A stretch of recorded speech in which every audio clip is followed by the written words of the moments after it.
मेरा नाम फूलन देवी है, लोग बैंडेड क्वीन के नाम से जानते हैं। और हमें पता नहीं था कि इतना संघर्ष करने के बाद हम जिंदा रहेंगे और आज आप सबके बीच में भी पहुंचेंगे, इतना मान सम्मान भी हम पाएंगे, ये हमने कभी नहीं सोचा था। 4 साल हम जंगल में भटके। आपको पता होगा कि हमारे हिंदुस्तान में नहीं कहना चाहिए ऐसे मौके पर, मैं कहूंगी, बताऊंगी जो मेरे पे बीती है, कि हमारे सामंतशाही लोग, पैसे वाले लोग, और खासकर मैं जात का नाम लूंगी तो लोग कहेंगे दुबई में जाके जात उगारी रहेगी। ऐसे ऊंची जाति के लोग जो जात पात को मानते हैं, हम जैसे गरीबों को, दलितों को, दबे कुचलों को, अल्पसंख्यकों को एकदम ये सोचते हैं जी कीड़े मकोड़े हैं, जी इंसान नहीं है। तो उन लोगों को मैंने बताया कि मैं इंसान हूं, अगर हमें तुम मारोगे तो हम भी चुप नहीं बैठेंगे, हम भी जवाब देंगे। और इसलिए मैंने कई दफे सोचा कि मैं आत्महत्या कर लूं, मर जाऊं, पर मैंने सोचा कि मरती तो हजारों लड़कियां रोज हैं।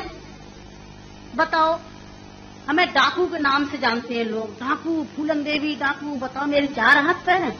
कहते चम्मिल घाटी की है, चम्मिल घाटी की। चम्मिल घाटी मेरी माँ बाप है। अरे मैं माँ बाप से पैदा हुई हूँ, मेरा कसूर यही है कि मैं झोपड़ी में पैदा हुई, गरीब परिवार में पैदा हुई, दबी कुचली समाज में पैदा हुई, तो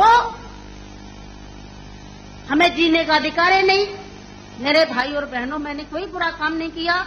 मैं तो वहां भी मंच में बोलती हूँ, अब्बू भाई के साथ में तो कई सभाएं हुई हैं, बहुत बड़ी बड़ी सभाएं हुई हैं, कि मैंने कोई बुरा नहीं किया है। आपने सुना होगा, सुना था, आप तो वहीं के सब रहने वाले हैं, कुछ हमारे भाई हैं यहाँ के, है कि एक सीता के कारण इतने बड़े जो रावण का आज तक पुतला फूंकते हैं, उसका यही कसूर था कि खाली एक औरत को उठा ले गया तो आज तक पुतला फूंकते हैं। मैंने क्या बुरा किया?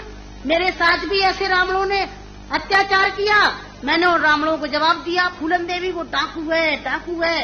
अरे वो तो माननीय मुलायम सिंह जी की देन है, नहीं नाम लेना चाहिए, जो आज हम समाज के अंदर खड़े हैं। और नहीं तो इतनी बड़ी साजिश रची थी, हमने कोई बुरा काम नहीं किया। जिन्होंने हमें सताया, हमें समाज में रहने लायक नहीं रखा, तो गुस्सा में इंसान अच्छा काम नहीं करता, गुस्सा में गलत ही करता है।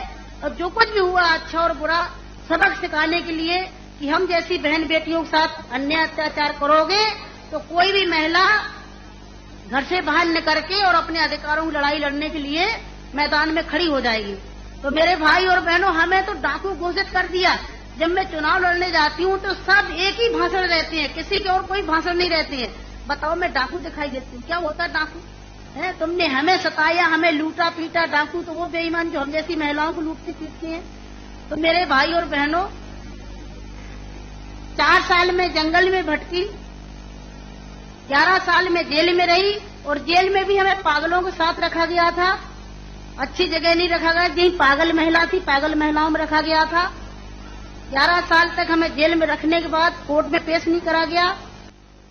और जब जेल से छोड़े गए तो बहुत बड़ा हमारे हिंदुस्तान में तूफान आया, इतनी बड़ी डाकू को छोड़ दिया गया, बहुत बड़ा अन्याय हुआ। बस आप सबका प्यार था, आशीर्वाद था, कुछ ऊपर वाले की भी दुआ थी, जो आज आप सब